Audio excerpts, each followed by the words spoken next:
हर हर महादेव दोस्तों, शिव पार्वती विवाह कथा में आप तमाम भक्तों का बहुत बहुत स्वागत है।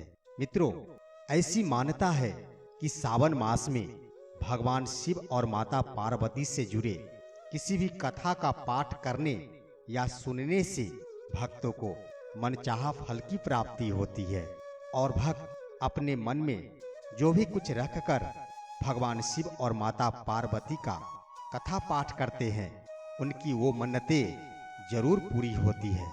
तो आज के वीडियो में हम भगवान शिव एवं माता पार्वती का विवाह कथा प्रस्तुत करने जा रहे हैं। मित्रों, शिव विवाह कथा को भारत की आध्यात्मिक कथाओं में बहुत महत्वपूर्ण माना जाता है। शिव विवाह में पार्वती के पिता शिव का वंश जानना चाह रहे थे। फिर शिव ने क्या जवाब दिया, इस कथा में बताया गया है। तो आइए जानते हैं आगे की कथा। भगवान शिव और पार्वती की शादी बड़े ही भव्य तरीके से आयोजित हुई थी। पार्वती की तरफ से कई सारे उच्च कुलों के राजा महाराजा और शाही रिश्तेदार इस शादी में शामिल हुए थे, लेकिन शिव की ओर से कोई रिश्तेदार नहीं आए थे, क्योंकि वे किसी भी परिवार से ताल्लुक नहीं रखते थे। मित्रों, इस शादी में बहुत ही अजीबोगरीब घटना हुई थी। भगवान शिव एवं माता पार्वती की शादी बहुत ही भव्य पैमाने पर हो रही थी। शिव, जो दुनिया के सबसे तेजस्वी प्राणी थे, एक दूसरे प्राणी को अपने जीवन का हिस्सा बनाने वाले थे। इस शादी में बड़े से बड़े और छोटे से छोटे लोग शामिल हुए थे।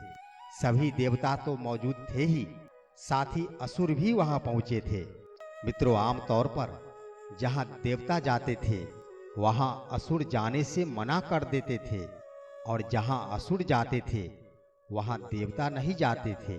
शिव पशुपति हैं, मतलब सभी देवों के देवता भी हैं। ये सारे जानवर, कीड़े मकोड़े और सारे जीव उनकी शादी में उपस्थित हुए। यहाँ तक कि भूत पिशाच और विक्षिप्त लोग भी उनके विवाह में मेहमान बनकर पहुंचे। उनकी आपस में बिल्कुल नहीं बनती थी, मगर यह तो शिव का विवाह था, इसलिए उन्होंने अपने सारे झगड़े भुलाकर एक बार एक साथ आने का मन बनाया। भक्तों, भगवान शिव और माता पार्वती की यह एक शाही शादी थी। एक राजकुमारी की शादी हो रही थी, इसलिए विवाह समारोह से पहले एक अहम समारोह होना था। वर वधू दोनों को वंशावली घोषित की जानी थी। एक राजा के लिए उसकी वंशावली सबसे अहम चीज होती है, जो उसके जीवन का गौरव होता है।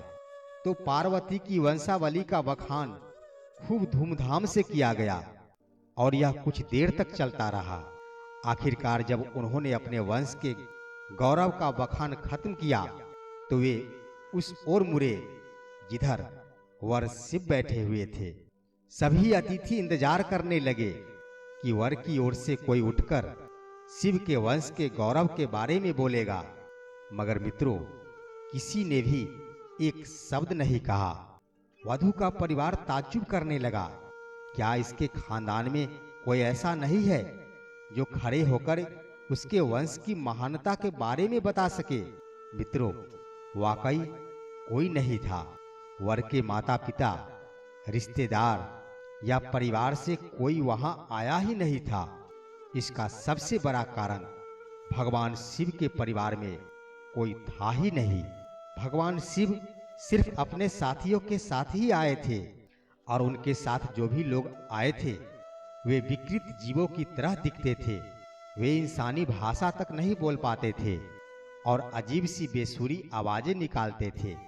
वे सभी नशे में चूर और विचित्र अवस्थाओं में लग रहे थे। फिर पार्वती के पिता पर्वतराज ने शिव से अनुरोध किया कि कृपया अपने वंश के बारे में कुछ बताएं। मित्रों, शिव कहीं शून्य में देखते हुए चुपचाप बैठे रहे। वह ना तो दुल्हन की ओर देख रहे थे और न ही शादी को लेकर उनमें कोई उत्साह नजर आ रहा था। शिव वहीं शून्य में देखते हुए चुपचाप बैठे रहे। वह बस अपने गणों से और अपने मित्रों से घिरे हुए बैठे रहे और शून्य में ही घूरते रहे। वधु पक्ष के लोग बार बार उनसे यह सवाल पूछते रहे, क्योंकि कोई भी अपनी बेटी की शादी ऐसे आदमी से नहीं करना चाहेगा जिसके वंश का अता पता नहीं हो। उन्हें जल्दी थी, क्योंकि शादी के लिए शुभ मुहूर्त तेजी से निकलता जा रहा था। मित्रों, मगर भगवान शिव वैसे ही मौन बैठे थे। समाज के लोग, कुलीन राजा महाराजा और पंडित बहुत घृणा से शिव की ओर देखने लगे और तुरंत फुसफुसाहट शुरू हो गई। अरे क्या बात है, इस वर का वंश क्या है? यह वर कुछ बोल क्यों नहीं रहा है? हो सकता है कि इसका परिवार किसी नीची जाति का हो और इसे अपने वंश के बारे में बताने में शर्म आ रही हो। मित्रों, फिर नारद मुनि, जो उस सभा में मौजूद थे, ने यह सब तमाशा देखकर अपनी बीना उठाई और उसकी एक ही तार खींचते रहे। वह लगातार एक ही धुन बजाते रहे। इस धुन से खींचते हुए माता पार्वती के पिता पर्वतराज अपना आपा खो बैठे और वे बोले कि यह क्या बकवास है। हम वर की वंशावली के बारे में सुनना चाहते हैं, मगर वह कुछ बोल नहीं पा रहा।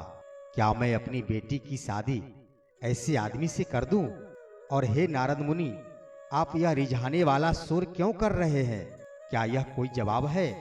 तब नारद मुनि ने जवाब दिया कि वर के माता पिता नहीं है। तब पर्वतराज ने कहा कि क्या आप यह कहना चाहते हैं कि वह अपने माता पिता के बारे में नहीं जानता? तो नारद मुनि कहते हैं, नहीं, इनके माता पिता ही नहीं हैं, इनकी कोई विरासत नहीं है, इनका कोई गोत्र नहीं है, इनके पास अपने खुद के अलावा कुछ भी नहीं है। दोस्तों, ये बातें सुनकर पूरी सभा चकरा गई। तब पर्वतराज ने कहा कि हम ऐसे लोगों को जानते हैं जो अपने पिता या माता के बारे में नहीं जानते, मगर ऐसे लोगों के बारे में नहीं जानते जिनके कोई माता पिता है ही नहीं। आखिर ये कैसी दुर्भाग्य स्थिति हो सकती है? हर कोई किसी न किसी से जरूर जन्मा है। ऐसा ये कैसे हो सकता है कि किसी का कोई माता या पिता नहीं हो? तब नारद मुनि ने जवाब दिया, क्योंकि यह स्वयं शंभु है, इन्होंने खुद की रचना की है। इनके ना तो पिता है और ना ही माता है, इनका ना तो कोई वंश है और ना ही परिवार है। यह किसी परंपरा से ताल्लुक नहीं रखते हैं, ना ही इनके पास कोई राज्य है और ना ही इनका कोई गोत्र है और ना ही इनका कोई नक्षत्र है।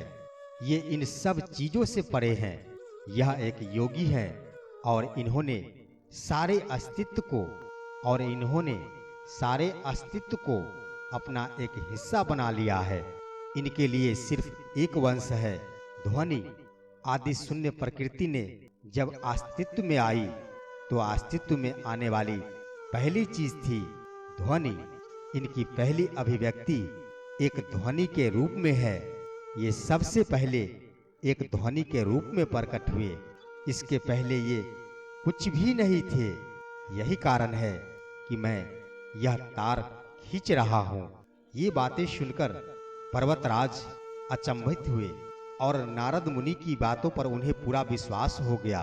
तब जाकर उन्हें अनुभव हुआ कि उनकी पुत्री ने सचमुच एक अजूबा वर चुना है।